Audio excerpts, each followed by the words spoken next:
Et ouvrez avec moi vos Bibles dans Proverbes chapitre 22 au verset 7 qui est le titre de notre partage de ce matin. Si vous y êtes, dites nous y sommes. Dans ces conditions, nous allons pouvoir faire ensemble la lecture au compte de 3. Proverbes chapitre 22 au verset 7, 1, 2 et 3. Le riche domine sur les pauvres, et celui qui emprunte est l'esclave de celui qui prête. Redisons-le encore. Le riche domine sur les pauvres, et celui qui emprunte est l'esclave de celui qui prête. Regardez également avec moi, s'il vous plaît, Genèse, chapitre 1. Nous lirons à partir du verset 28. C'est un texte que vous connaissez, mais nous prenons plaisir à le lire et à le relire afin qu'il soit gravé dans notre esprit. Genèse, chapitre 1, à partir du verset 28. Si vous y êtes, dites « Nous y sommes ». Nous lisons ensemble au compte de 3. Et Dieu les bénit, et Dieu leur dit « Soyez féconds, multipliez, remplissez la terre et l'assujettissez, et dominez sur les poissons de la mer, sur les oiseaux du ciel, et sur tout animal qui se meut sur la terre. » On va le relire en marquant une pause à chacun des bénéfices que Dieu prononce sur l'homme et en le répétant. Dieu les bénit et Dieu leur dit 1. Soyez féconds. 2. Multipliez. 3. Remplissez la terre. 4. Et l'assujettissez. 5. Et dominez. Gloire à Dieu.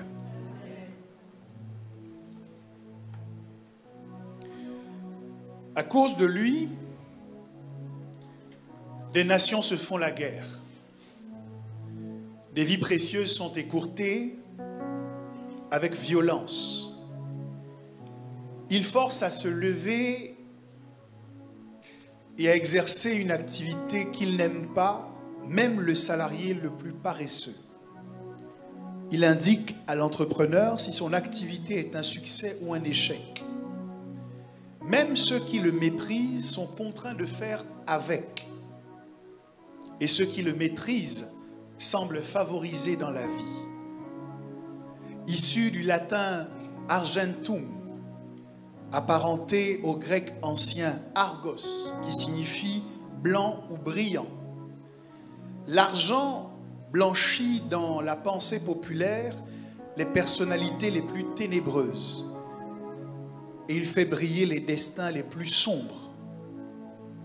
Il n'est pas étonnant que Proverbe 22 au verset 7 fasse le constat que la domination que Dieu a donnée à l'homme d'exercer sur la création, il l'exerce désormais sur son propre semblable, qui ne présente pour seule différence avec son riche dominant que d'être sans le sou. On peut s'offusquer, s'irriter, dénoncer comme une injustice le fait que dans nos sociétés modernes, le riche domine sur le pauvre. Mais toutes ces contestations ont peu de possibilités de faire changer les choses. Il s'agit d'une règle qui régit la partie dans laquelle nous sommes engagés depuis que nous sommes nés.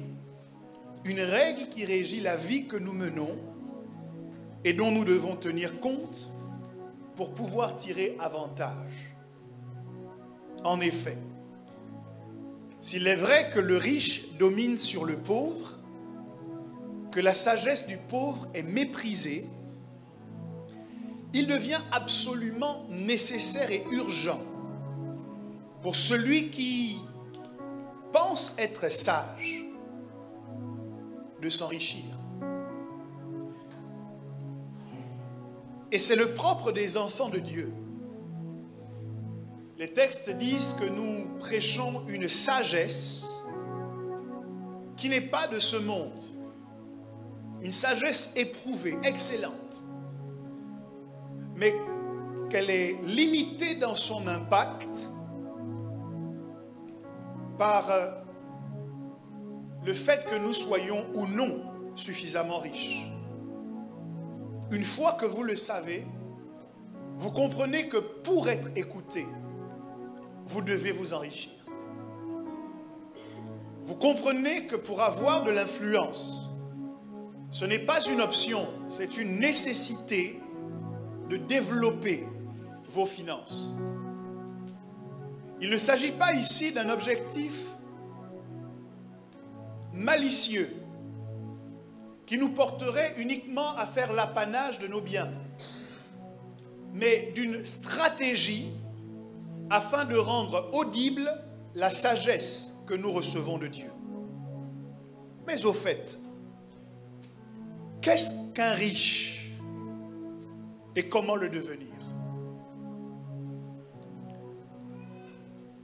Si vous consultez les conceptions humaines, vous vous rendrez compte qu'on peut être riche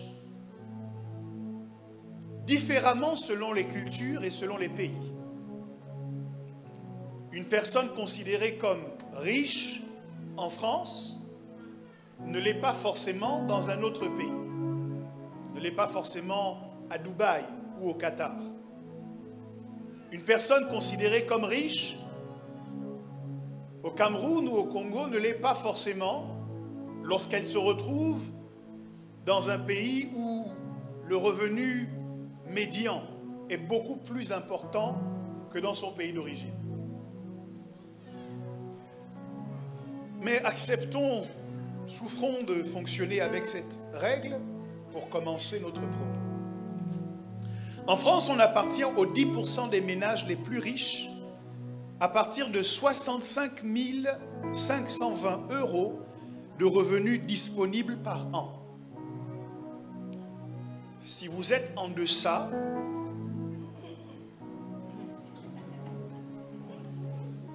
vous êtes sur le chemin de la richesse.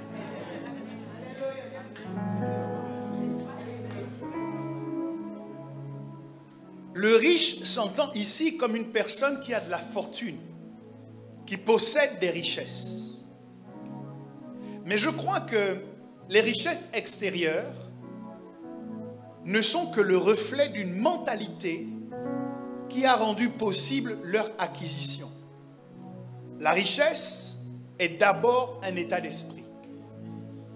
La richesse est d'abord une mentalité. Ainsi, l'apôtre peut dire: nous paraissons pauvres, mais nous enrichissons plusieurs. Extérieurement, il est possible qu'il y ait un décalage, c'est un décalage temporaire, j'entends, entre la richesse intérieure, mais de façon générale et logique, cette richesse intérieure devra à un moment donné affecter les conditions extérieures.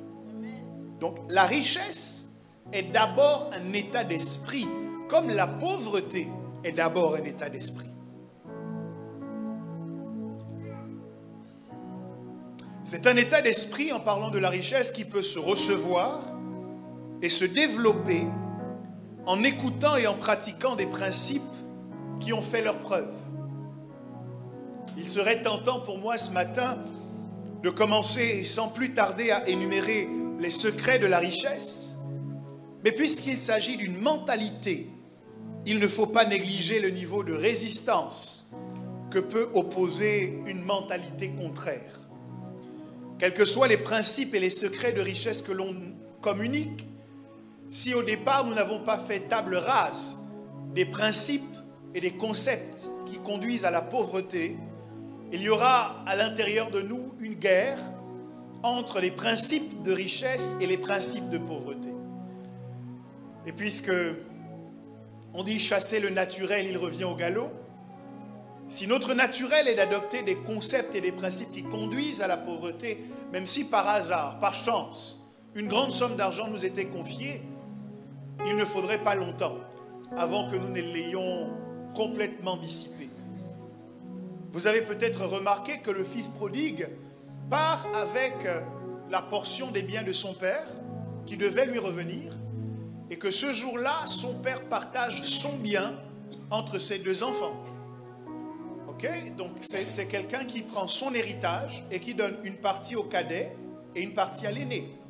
Donc il partage son héritage. Le fils prodigue s'en va, dilapide l'intégralité de son héritage et revient.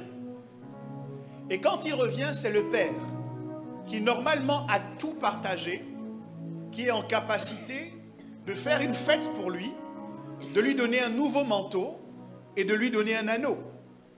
Ça veut dire que ce père a une mentalité de richesse qui fait que même lorsqu'il a tout donné, il peut tout reconstruire. C'est une mentalité. Je dis que cette mentalité est en lutte permanente, spécifiquement dans le corps de Christ, parce que l'Église enseigne peu sur la question de l'argent. On en entend parler lorsqu'il s'agit d'encourager les fidèles, les membres du clergé, chaque participant à la vie de la communauté, à apporter ses dîmes, sa dîme et ses offrandes.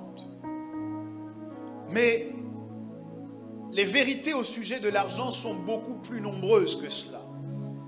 D'ailleurs, chaque fois que Jésus en a parlé, ce n'était pas exclusivement pour parler de dîmes ou d'offrandes.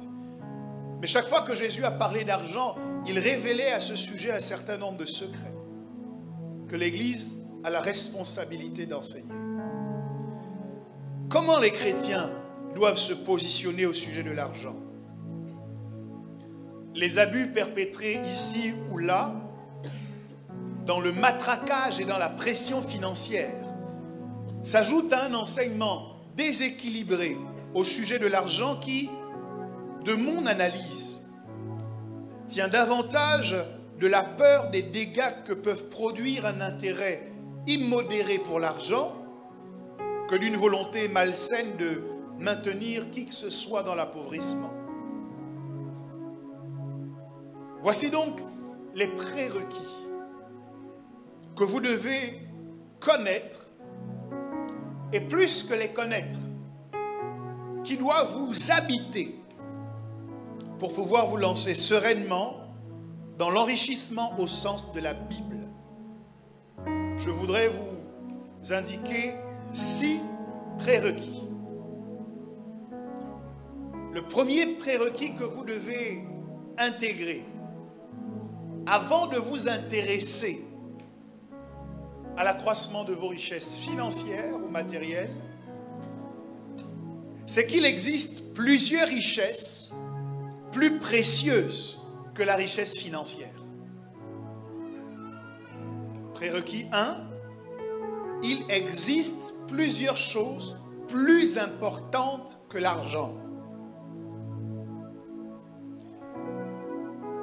Au sujet de ces richesses, la première richesse, la plus importante, c'est Dieu. Vous devez être habité par la conviction qu'il n'y a rien de plus précieux dans votre vie que le fait d'être en relation et en alliance avec ce Dieu. De sorte qu'on ne puisse jamais dévaloriser votre relation avec Dieu, l'abaisser, le diminuer, votre attachement à ce Dieu-là, en vous proposant quelques perdièmes. La deuxième chose qui est plus importante que l'argent, c'est le ministère. Lorsque je parle de ministère, vous pensez spécifiquement aux 5 ministères. Mais le mot ministère à la base signifie service. Le service, c'est ce que Dieu vous a envoyé faire sur la terre.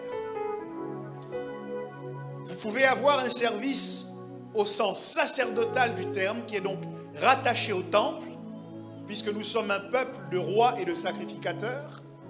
Et vous devez avoir un service rattaché à la société, qui est lié à votre dimension royale. Mais vous devez savoir et intégrer que votre mission sur la terre est plus importante que l'argent. Il y a des hommes qui étaient nés pour parler et qu'on a fait taire avec de l'argent. Il y a des femmes qui étaient nées pour créer, pour innover et qu'on a fait taire, qu'on a arrêté dans leur élan de créativité et d'innovation à cause de l'argent. Votre mission sur la terre a plus de valeur que la richesse financière. C'est pour cette raison qu'à aucun moment vous ne devez troquer votre destinée pour de l'argent. La troisième chose qui est plus importante que l'argent, c'est la famille. La famille que Dieu vous donne est une richesse extraordinaire.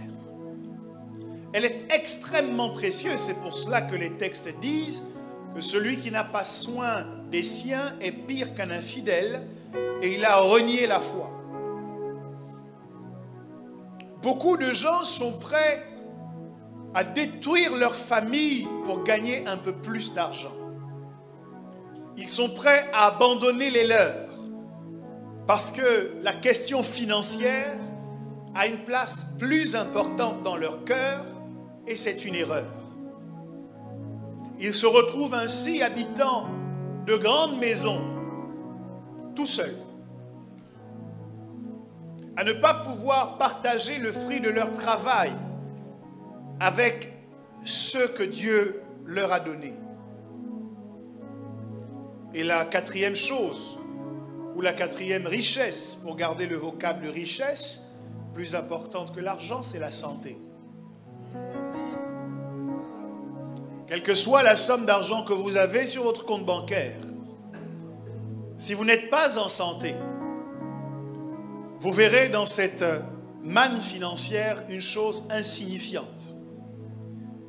Vous aimeriez être soigné, être guéri, mais l'argent vous prouvera qu'il a des limites et que la santé ne s'achète pas ou ne se remplace pas. C'est pour cette raison que dans les choix de vie que vous faites, vous devez préserver toujours ce capital en 4 piliers. Dans tous les choix de vie que vous faites, préservez toujours Dieu, votre mission sur la terre, votre famille et votre santé. Ne troquez aucune de ces choses pour de l'argent, parce qu'à la fin des comptes, vous seriez perdant. En plus de vous parler des richesses financières dans le premier prérequis, le deuxième prérequis, c'est d'intégrer l'idée selon laquelle il existe des choses qui sont plus profitables que l'argent.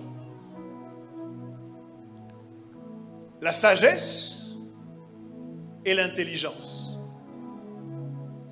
Une personne qui a de l'argent mais qui est stupide est une catastrophe ambulante pour tous ceux qui croisent son chemin. Proverbe 17, 16 nous renseigne d'ailleurs sur un point important. Parce que lorsque nous avons de l'argent, nous nous demandons qu'est-ce que nous devons en faire? Comment l'utiliser à bon escient? Et ce texte est sans appel. Il dit: à quoi sert l'argent? À acheter la sagesse. Selon Proverbe 17 au verset 16, l'usage le plus merveilleux que vous puissiez faire de l'argent, c'est de vous acheter un cerveau. La sagesse est plus profitable. L'intelligence est plus profitable que l'argent. Vous êtes étudiant et pour soutenir vos études, vous commencez à trouver un petit job. Ce petit job vous donne un salaire et vous en arrivez à cette réflexion que beaucoup d'étudiants ont eue. Puisque je gagne déjà un salaire, quelle est l'utilité pour moi de continuer mes études? Et cette réflexion a créé le cimetière de beaucoup de diplômes qui n'ont jamais été obtenus. Certains qui étaient partis pour devenir avocats se sont retrouvés à vendre des avocats.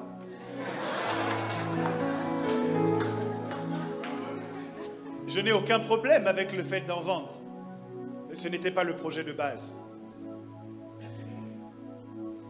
Et c'est parce qu'ils ne comprennent pas que l'argent qu'on gagne a pour objectif de nous permettre d'acheter l'intelligence ou d'acheter la connaissance, d'acheter davantage de savoir. C'est le deuxième prérequis. Je vous les donne maintenant, parce que lorsqu'on aura parlé d'argent, je ne veux pas que n'ayant pas ces prérequis, vous vous laissiez happer par l'appât du gain et que vous mettiez de côté ce qu'il y a de plus important. Le troisième prérequis, avant de parler d'argent, c'est qu'il ne faut pas aimer l'argent. 1 Timothée 6,10 dit « L'amour de l'argent est la racine de tous les maux. » C'est écrit dans vos Bibles, non pas que l'argent est la racine de tous les maux, et c'est comme ça que beaucoup l'ont compris. La racine de tous les maux, ce n'est pas l'argent, c'est l'amour de l'argent.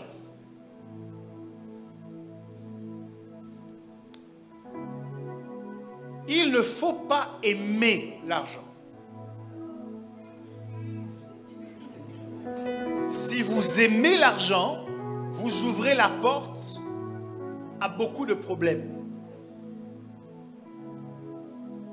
Hébreux 13 au verset 5 dit de ne pas se livrer à l'amour de l'argent. Hébreux 13, 5. Ne vous livrez pas à l'amour de l'argent. Il va même plus loin en disant, contentez-vous de ce que vous avez. Je reviendrai dessus tout à l'heure. Le prérequis numéro 4. L'argent répond à tout. Il y a beaucoup de questions dans votre vie qui vous seront posées. Et toutes ces questions trouvent leur réponse dans l'argent, selon l'Ecclésiaste. Donc lorsque vous parlez, que vous pensez argent, vous devez savoir que l'argent est une réponse. 5e prérequis, l'argent appartient à Dieu. C'est écrit dans vos Bibles. Dieu dit, l'or et l'argent m'appartiennent. Au sujet de l'amour de l'argent, vous pouvez d'ailleurs noter la référence d'Ecclésiaste 5,9 qui dit, qui aime l'argent n'est pas rassasié par l'argent.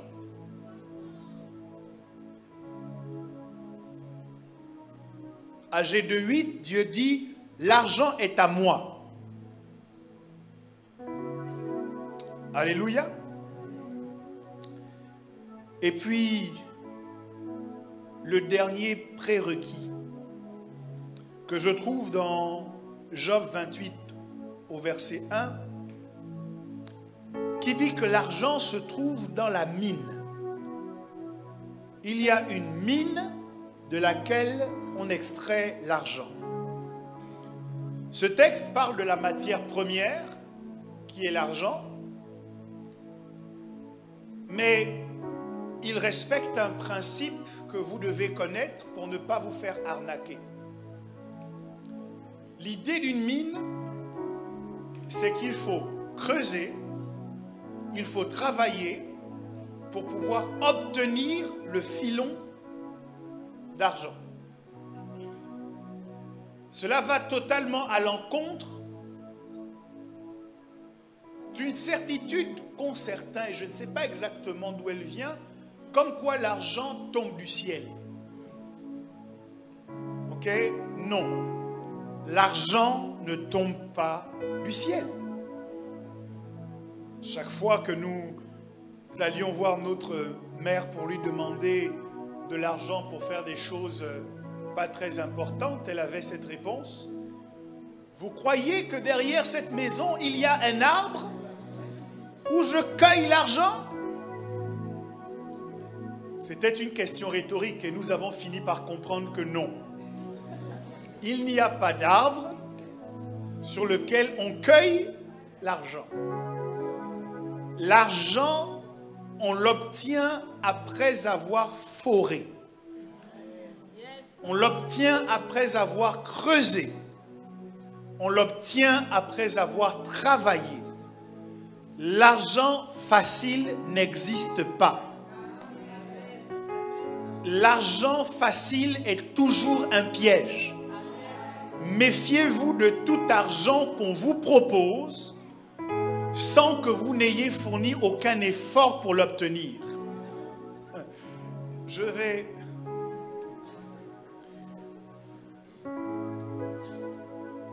Ok. Imaginez que l'argent facile existe. Même cet argent facile, c'est une destruction pour vous. Pourquoi? Parce que ce qu'on obtient avec facilité est dévalorisé. Si vous obtenez 5 000 € facilement, vous ne pourrez pas vous aligner psychiquement à la valeur de 5 000 €. Parce que vous l'aurez obtenu avec facilité. Et c'est pour cette raison que vous aurez tendance à le dépenser n'importe comment. Parce que c'est tombé dans vos mains sans que vous n'ayez eu le temps de réaliser la valeur de ce que cela représente. Ouais. Donc, l'argent se trouve dans une mine.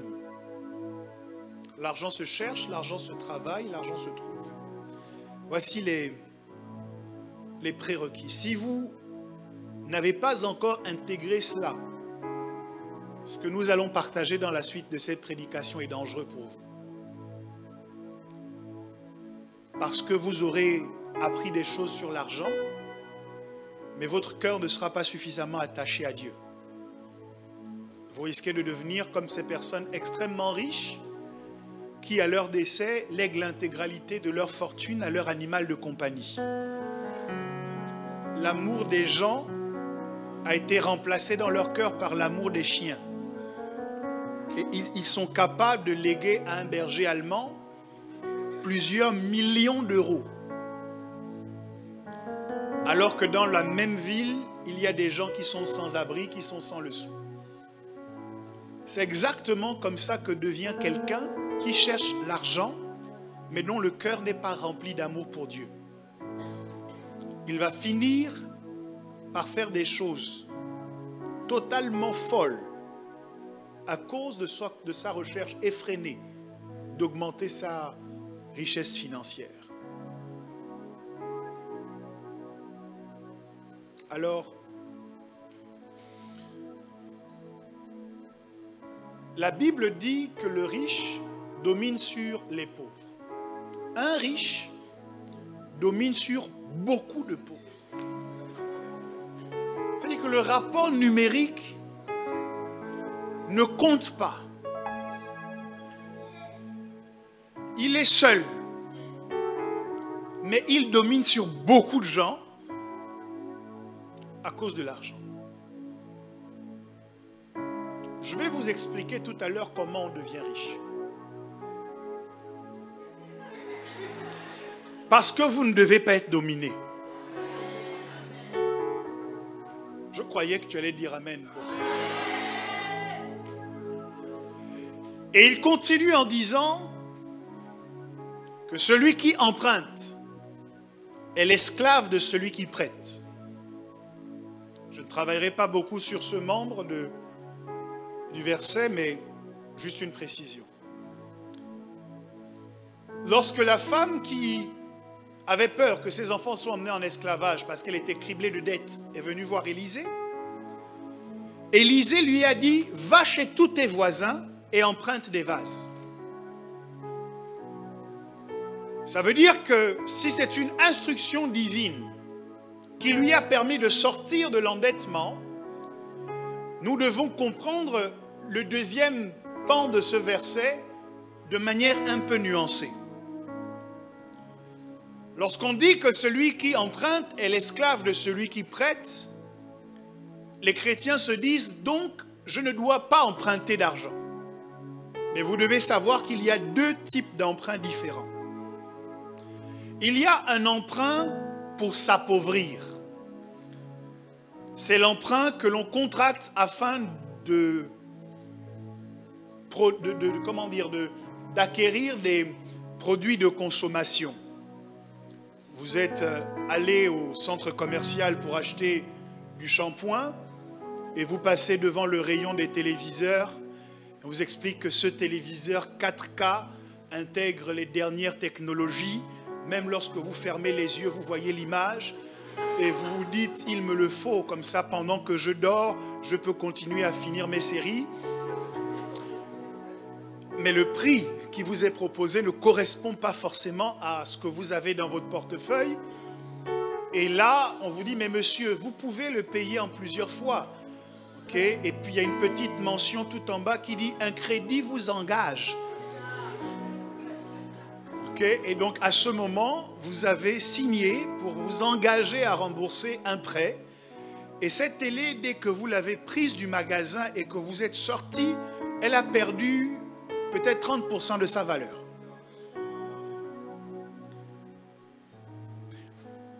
Ça, c'est un emprunt qui vous appauvrit. Mais lorsqu'Élisée dit à cette femme d'aller emprunter les vases, c'est un emprunt qu'elle contracte. Mais elle n'emprunte pas pour s'appauvrir. Elle emprunte pour pouvoir mettre de l'huile et commercialiser l'huile. Et à la suite de cette commercialisation, elle a non seulement de quoi rembourser ses dettes, mais également de quoi payer les vases qu'elle a empruntés. Dans ces conditions, l'emprunt n'est pas anti-biblique. L'emprunt pour investir n'est pas le problème. D'ailleurs, le maître dans la parabole des talents prête son argent à ses ouvriers. Et il veut que ses ouvriers travaillent son argent pour qu'ils produisent des résultats. Et il va se plaindre de ce que le dernier n'a pas. Oui, en fait, il a épargné en mettant l'argent dans le sol. Une autre chose que vous devez savoir au sujet de l'argent, c'est que l'argent perd sa valeur au fur et à mesure que le temps passe. C'est pour ça que la Bible dit que celui qui épargne à l'excès s'appauvrit. Pourquoi? Parce que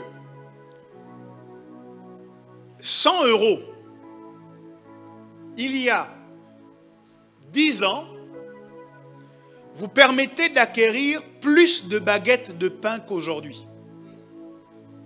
C'est toujours 100 €, mais parce qu'il y a eu l'impact de l'inflation, que les prix ont augmenté, avec les mêmes 100 €, vous n'avez plus exactement le même pouvoir d'achat. C'est pour ça que les gens demandent une augmentation des salaires et qu'elle soit indexée, cette augmentation des salaires, sur l'inflation. Parce qu'on n'a pas baissé leur salaire. C'est exactement le même montant sur la fiche de paye à la fin du mois. Le problème, c'est que quand ils vont faire leurs courses, à la fin, pour les mêmes produits, ils ont dépensé beaucoup plus que ce qu'ils auraient dépensé il y a 2 ans, il y a 3 ans. Qu'est-ce que j'essaye de vous dire? Que vous qui avez de l'argent stocké dans un coffre-fort, vous êtes en train de perdre de l'argent.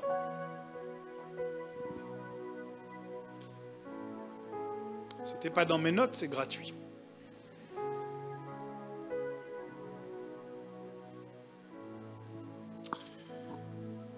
C'est en Genèse 1, 28 que Dieu révèle le chemin que vous devez suivre pour arriver à la richesse financière, à la domination. Il donne les différentes étapes. La première d'entre elles, c'est d'être fécond. Il dit aux hommes, soyez féconds.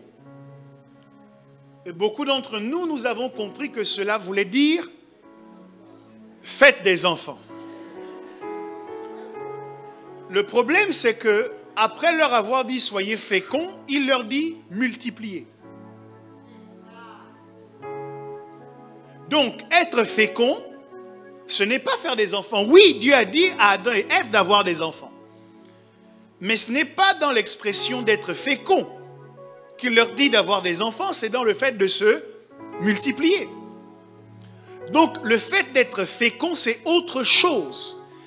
Et le mot qui est employé pour parler d'être fécond, c'est le mot productivité. Il dit, soyez productifs. Il dit, portez du fruit. Parce que vous vous souvenez qu'après avoir créé les arbres, il dit que chaque arbre doit porter en lui sa semence. Et donc, lorsqu'il crée l'homme, vous savez que le psalmiste nous explique que l'homme est semblable à un arbre. Il respecte le même cheminement. De la même manière que l'arbre créé était censé porter du fruit, de la même manière, Adam créé devait porter du fruit. Il commence par « soyez féconds ». J'ai écouté le docteur Miles Monroe pour préparer cet enseignement et je vous recommande vivement de l'écouter sur ce sujet. Et vous comprenez lorsqu'il dit « soyez féconds » qu'il semble brûler les étapes. Parce que si vous êtes en face d'un arbre, ou plutôt avant qu'un arbre ne porte du fruit, il doit d'abord être sous la forme d'une graine qui est plantée en terre, qui pousse, se développe et ensuite porte du fruit. Mais dans ce qu'il dit à l'homme, il brûle les étapes de la semence. Il ne dit pas à l'homme, soyez une semence.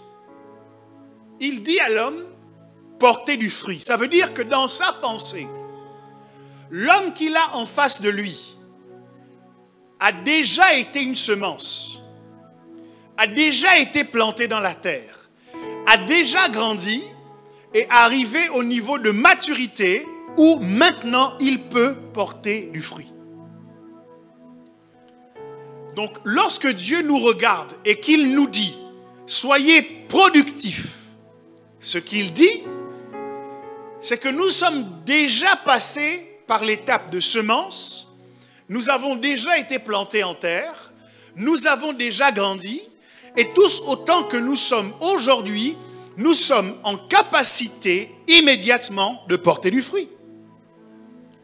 Jésus ne dit pas autre chose lorsqu'il dit « ce n'est pas vous qui m'avez choisi, c'est moi qui vous ai choisi et je vous ai établi afin que vous portiez du fruit et que votre fruit demeure. » Donc, pendant que vous m'écoutez, vous êtes en capacité maintenant de porter du fruit.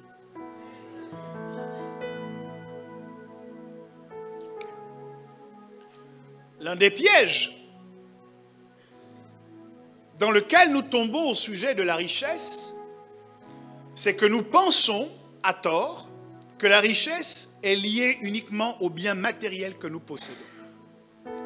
Mais souvenez-vous de ce que dit Dieu à notre Père dans la foi, Abraham.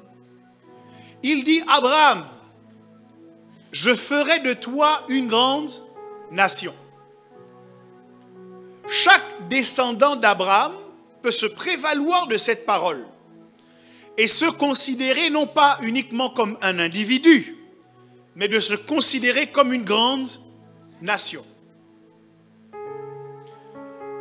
On dit un chasse 1000, deux chasse 10 000.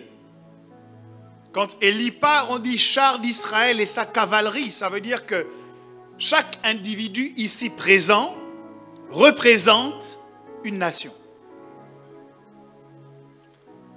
Ou plutôt doit avoir la mentalité d'une nation. C'est pour ça que il y a des choses que tu ne dois pas faire, non pas à cause de toi, mais à cause de la nation que tu représentes. Et il y a des batailles que tu ne dois pas perdre, non pas à cause de toi, mais à cause de la nation que tu représentes. Lorsque les soldats allaient au front, ils ne se battaient pas uniquement pour leur propre vie, mais ils savaient que s'ils étaient vaincus, leurs femmes et leurs enfants derrière n'auraient plus de protection. Donc lorsque tu luttes dans cette guerre contre l'ennemi, tu dois réaliser que tu représentes à toi tout seul une nation. Maintenant, comment s'exprime la richesse des nations? Elle ne s'exprime pas en euros, sur un compte bancaire. Elle s'exprime en PNB, c'est-à-dire le produit national brut. Quand on a la mentalité d'une nation, on ne pense pas seulement argent, on pense produit. La richesse d'une nation s'exprime en produit. Donc quand Dieu parle à Adam, il ne lui dit pas « ayez de l'argent ». Il dit « soyez productifs ». Produisez quelque chose. Je voudrais que tu dises à ton voisin, produis quelque chose.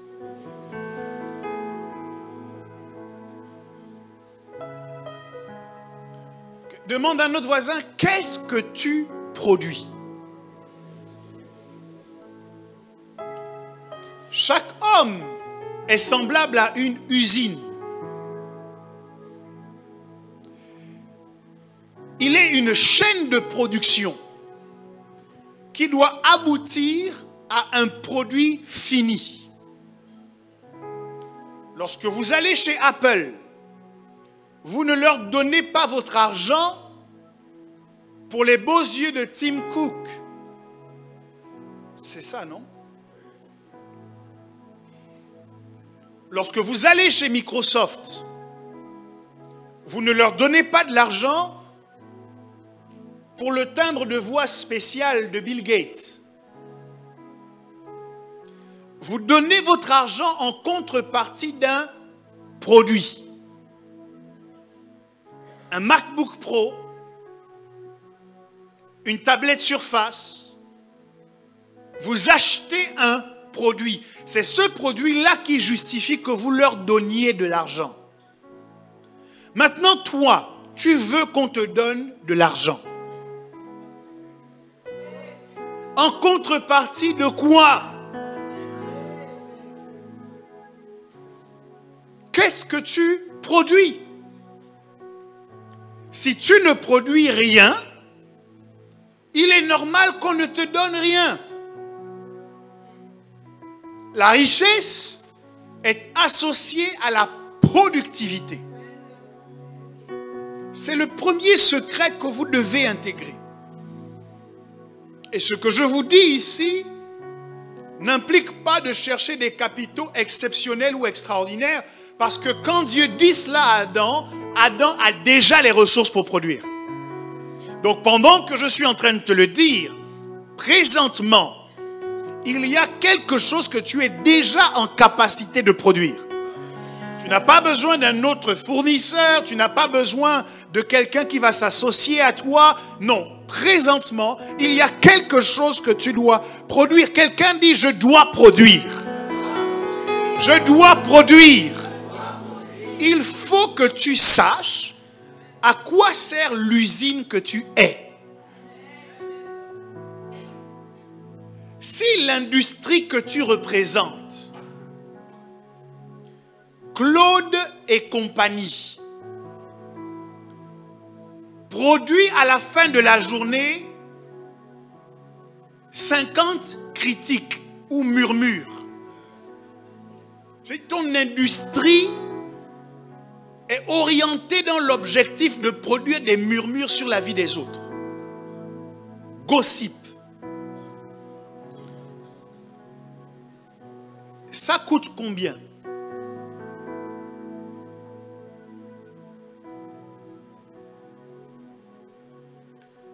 Vous pouvez adapter ce que je dis à chaque domaine de votre vie. Je pourrais faire tout un séminaire sur le sujet. La première chose, c'est que vous devez faire la liste de toutes vos capacités. La liste de tous vos dons. Et vous devez vous demander, parce que le don, c'est quelque chose d'abstrait. Le produit, c'est quelque chose de concret. Vous devez vous demander, en face de ce don, quel est le produit concret que je peux mettre? Si vous êtes chrétien, la richesse de l'Église, ce n'est pas d'abord l'argent, ce sont les gens. Donc, si vous êtes un chrétien, votre productivité, ce sont les âmes que vous allez gagner. Donc, quand vous êtes chrétien et que vous ne produisez aucune conversion sur toute une année, votre bilan est passif, est négatif. Productivité nulle. Ce n'est pas de toi que je parle. Tu sais, toi tu as gagné beaucoup d'âmes. Maintenant, si tu dresses le bilan de N-1, l'année dernière, 0 âme. L'année d'avant, tu as même réussi à faire partir 5 personnes de l'église. C'est-à-dire, au lieu de produire des conversions, tu produis des désertions.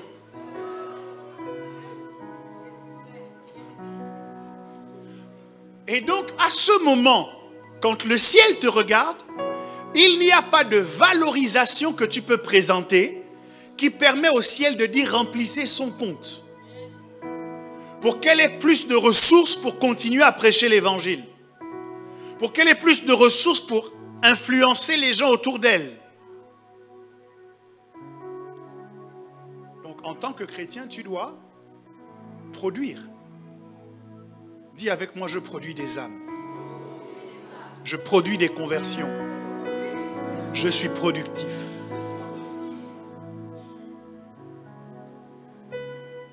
Si vous êtes chantre, le chant c'est un don. Il y a des gens qui n'y croient pas et qui veulent chanter même s'ils n'ont pas le don. Nous croyons que c'est un don. Donc nous serons en désaccord de vous laisser chanter ici si vous n'avez pas le don. Mais vous pouvez chanter là-bas. Mais si vous êtes chantre, le chant est un don. Quel est le produit que vous mettez en face du don du chant? Quelle est la chose qui permet de toucher du doigt votre don? Le psalmiste vous a montré l'exemple. Il ne s'est pas limité à être chantre, mais il a écrit des chants. Et jusqu'à présent, nous profitons des chants qu'il a écrits il y a des siècles. Donc il a produit quelque chose. Tu es chantre. Qu'est-ce que tu as produit? Quelle composition as-tu écrite? Quelle... On dit encore single? EP. Bon, je ne sais pas ce que ça veut dire EP, donc j'évite de dire les choses que je ne connais pas. Quel est le chant, le son que tu as enregistré? Tu calcules ton bilan. N-1, N-2, N-10. En 10 ans, 0 enregistrement. Productivité. Mieux, tu abîmes même les chansons des autres. C'est-à-dire, quand tu chantes, même celui qui a composé ne sait pas que c'est son chant.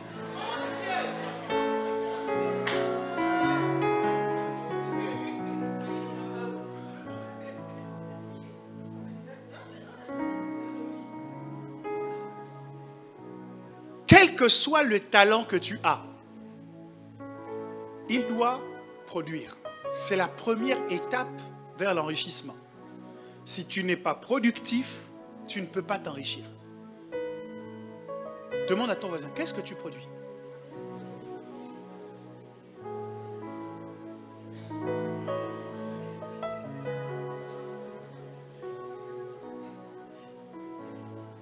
Ça va?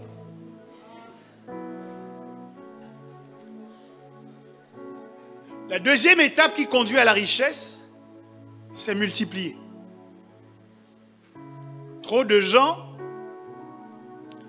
s'ils avaient eu comme David l'occasion de faire tomber Goliath, allaient raconter tout le reste de leur vie. Un jour, je suis arrivé sur le champ de bataille. Il y avait un géant. J'ai tourné ma fronde, j'ai lancé une pierre, il est tombé, j'ai couru, je lui ai coupé la tête. D'ailleurs, viens même voir sa tête. Les succès des temps passés. Trop de gens se contentent d'avoir réussi à faire un coup d'éclat une fois. Et c'est pour ça qu'ils ne peuvent pas passer à la dimension de l'enrichissement. Quelqu'un a dit, pour être riche, ce n'est pas compliqué. Faites quelque chose, une chose pour laquelle une personne est prête à vous donner 10 $. Et une fois que vous avez trouvé la chose que vous pouvez faire, qui emmène quelqu'un à vous donner 10 $, faites la même chose 10 fois. Pour 10 personnes différentes qui vont vous donner chacune 10 $. Et une fois que vous avez réussi à la faire 10 fois, faites-la 100 fois. Et au fur et à mesure, vous allez vous enrichir. Parce que vous respectez une idée simple qu'on appelle le principe de la multiplication. Imaginez que McDonald's ait réussi à inventer le Big Mac et n'en ait produit qu'un dans toute son histoire.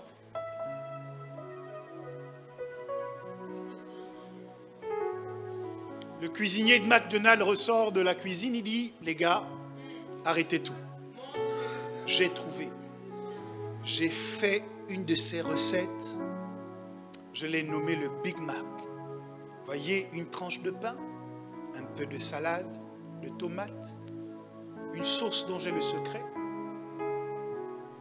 un hamburger, on remet un autre toast, puis on remet, vous voyez, les gars, j'ai trouvé.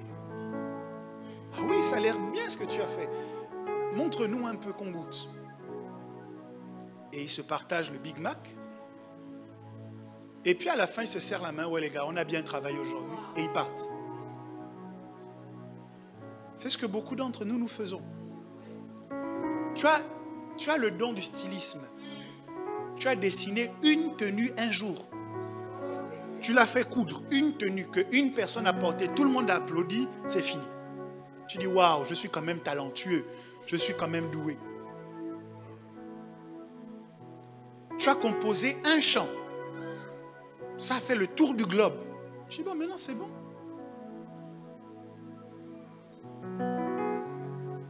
Mais après avoir été productif, Dieu dit, tu dois te multiplier. Donc le produit que tu as fait, tu dois être capable de le refaire. Et quand tu le refais, il doit être exactement identique. C'est ce qu'on appelle le principe du système. Lorsque nous créons l'église Providence, ici à Noisy-le-Grand, et que nous avons à cœur de multiplier Providence, pour que Providence soit dans une autre région, dans un autre pays, nous devons nous assurer d'avoir créé un système qui fera que lorsque Providence sera dans un autre pays et que quelqu'un y entrera, il aura exactement les mêmes sensations que quand il vient à Providence ici. C'est un système. Maintenant, vous avez des gens qui ne sont pas d'accord avec la création du système. Leur travail, c'est de créer systématiquement un décalage entre l'original et les duplicata. Vous prenez un Big Mac ici au McDo de Noisy. Et puis, vous vous retrouvez à Paris dans un autre McDo. Vous prenez le Big Mac. Et puis quand vous regardez, ce n'est pas du bœuf, mais c'est du chicken, c'est du poulet. Et puis quand vous allez... Donnez-moi une autre ville. À Marseille, que vous commandez votre Big Mac, c'est du veau. Et puis vous allez à Toulouse, c'est de la dinde. Est-ce que ça peut s'appeler Big Mac?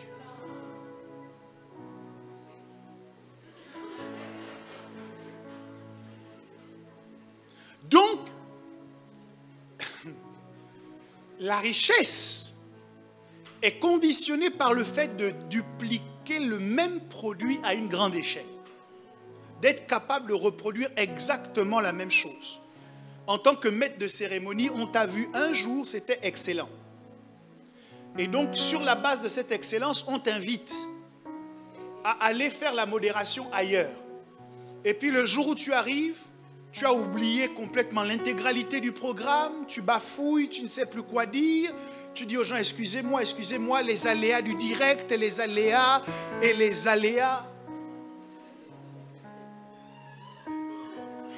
Il y a un problème de constance.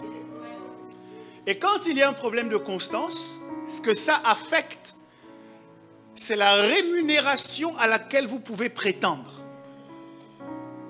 Parce que l'argent qu'on vous donne est lié à un type de produit. Si vous achetez un ordinateur haut de gamme, on vous donnera de l'argent qui correspond au fait qu'il soit haut de gamme. Mais si l'ordinateur qui vous est présenté est bas de gamme, le tarif également va diminuer. Et donc, votre produit ne peut pas avoir une rémunération qui est constante si vous-même, vous êtes inconstant dans la manière de le reproduire. Donc, quand il dit « soyez féconds, multipliez », c'est-à-dire produisez des êtres humains qui sont comme vous.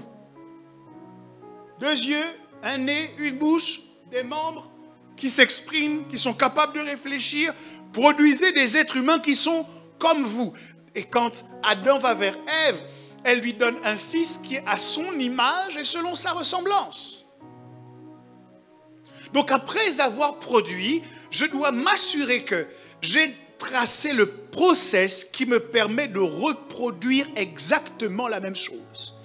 J'ai déterminé un prix. Vous savez qu'on ne fixe pas un prix au hasard, mais on détermine un prix en prenant en compte un certain nombre d'éléments. Parmi ces éléments, il y a le temps que vous avez passé à produire. Il y a l'électricité que vous avez utilisée pour produire. Il y a les matières, les ressources, les matières premières que vous avez utilisées pour produire. Si vous n'avez pas le contrôle sur ces choses, vous n'avez pas de contrôle sur le prix auquel vous allez vendre le produit. Et donc, lorsque vous avez un salarié dans votre magasin qui vend des hamburgers, vous avez déterminé le process. Une tranche de pain, un steak, une autre tranche de pain, un peu de sauce, et que le salarié, parce qu'il est généreux, décide de prendre une tranche de pain et à la tête du client d'aligner 3 steaks et de mettre un peu de sauce et de fermer et de donner au client. S'il fait ça avec plusieurs clients, il vous a fait perdre de l'argent. Parce qu'il ne respecte pas le process. Est-ce que quelqu'un me comprend? Donc, quand au niveau de l'église, on a un process qui permet d'accueillir quelqu'un, de faire asseoir la personne, de lui permettre d'avoir une expérience de culte qui soit idéale, d'avoir à la fin des personnes qui se lèvent et qui prennent soin de lui souhaiter la bienvenue, et puis qui continuent à l'accompagner dans les premiers jours de son intégration à l'église, et que toi, parce que tu n'es pas convaincu que ce soit vraiment utile, tu décides de ne pas faire. Tu affectes la productivité. Est-ce que vous suivez? Donc la deuxième étape pour aller vers la richesse, c'est la multiplication. C'est quoi la troisième étape? C'est de remplir. Multiplier, remplissez. Le remplissage, c'est le fait de rendre votre produit disponible à un plus grand nombre de personnes. Si vous faites les meilleures confitures du pays, mais que les seules personnes qui sont au courant de cela, ce sont les membres de votre famille, votre enrichissement sera freiné. C'est pour cette raison qu'on doit développer des campagnes marketing qui ont pour objectif de faire connaître votre produit au plus grand nombre et qui doivent vous permettre de réfléchir à créer des structures de production à différents endroits. Ou alors à rendre votre produit disponible à différents endroits. C'est-à-dire que vous le produisez, mais vous êtes en capacité de l'expédier pour le rendre disponible à quelqu'un qui est en province. Aujourd'hui, c'est extrêmement facile, notamment avec Amazon. Vous mettez votre produit sur Amazon, vous leur envoyez tous vos stocks, et lorsqu'un client arrive sur la page et qu'il le sélectionne et qu'il le met dans le panier, il y a des systèmes qui permettent que Amazon se charge lui-même de prendre dans le stock et d'envoyer. Donc vous devez remplir. La Bible dit, toute la terre sera remplie de la connaissance de l'Éternel. Donc Dieu lui-même a le projet de tout remplir. La Bible dit au sujet de Jésus, mais que signifie qu'il est monté? Sinon qu'il est aussi descendu. Et celui qui est descendu et qui est monté l'a fait dans le but de remplir tout en tous. C'est ce qui m'a conduit à dire que nous devons tout prendre. Amen. Donc, ton don doit être rendu disponible au plus grand nombre. Il y a une réflexion que tu dois mener pour savoir comment je réussis à toucher des clients qui sont à des kilomètres de moi. Bien évidemment, ça peut être difficile lorsque tu es le seul à produire ce que tu produis. Ça implique parfois que tu doives te déplacer toi-même. Mais il y a une solution à cela. Tu peux commencer à créer des partenariats, à former des gens. Jésus était seul, il a pris les disciples, il les a formés 2 à 2. Et il leur a dit, allez, je vous donne le pouvoir de guérir les malades et de chasser les démons. Et tout Israël a entendu parler de Jésus. Il a tout rempli. Donc tu dois remplir. Alléluia. La dernière étape, c'est d'assujettir. Assujettir, de mon point de vue, c'est l'étape à laquelle beaucoup de personnes échouent. Assujettir, c'est soumettre. Dans votre cheminement vers l'enrichissement, je voudrais que vous sachiez que vous aurez des difficultés. Mais chaque problème, vous devez réussir à le soumettre. Vous aurez des circonstances qui auront pour objectif de vous arrêter. Si vous vous arrêtez, c'est que vous n'avez pas soumis. Mais parce que vous êtes au courant de cette instruction que Dieu vous a donnée, dans votre mentalité, il doit être clair. Quel que soit le problème qui se présentera devant moi, je le soumettrai. On ne fait pas l'église en supposant qu'il n'y aura jamais de problème, mais en prenant la décision que quels que soient les problèmes qui viendront, je les soumettrai. On ne s'engage pas dans la marche chrétienne en supposant qu'il n'y aura jamais de problème, mais quels que soient les problèmes qui viendront, je les soumettrai. On ne s'engage pas à être salarié dans une entreprise en supposant qu'il n'y aura jamais de problème, mais on engage sa capacité d'assujettir, de fixer les différents problèmes qui se présentent. D'ailleurs, on donne beaucoup d'argent aux personnes qui savent résoudre les problèmes. Quand il y a des crises, c'est les personnes qui ont la possibilité de les résoudre que l'on va chercher parfois très loin.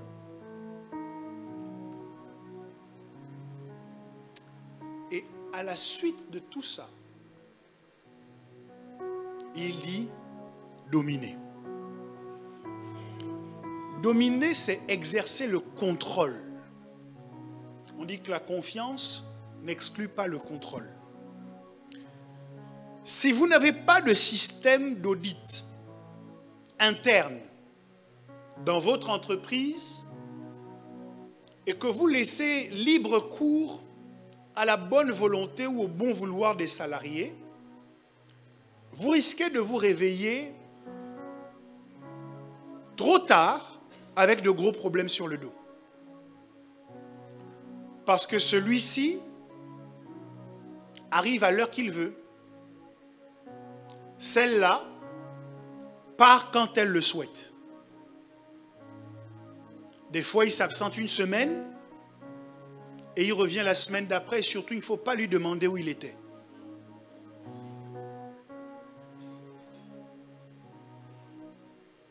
Quand il prend sa pause déjeuner, il est 10h45. Il reprend son activité à 15h20. Et à 16h, il faut qu'il prenne sa pause café. Vous le payez à glander.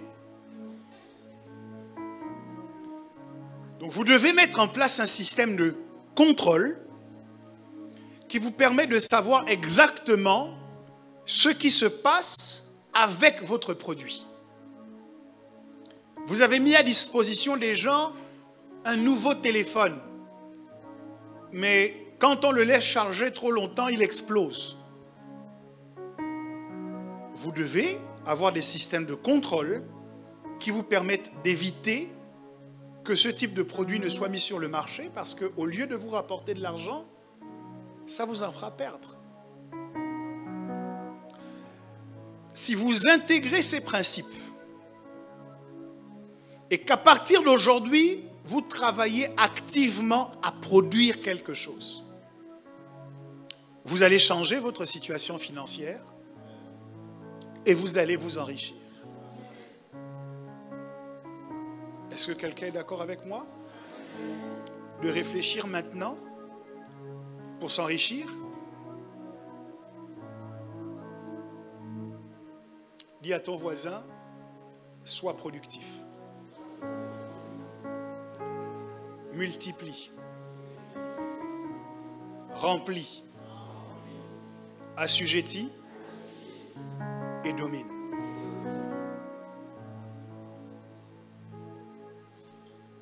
Que Dieu vous bénisse.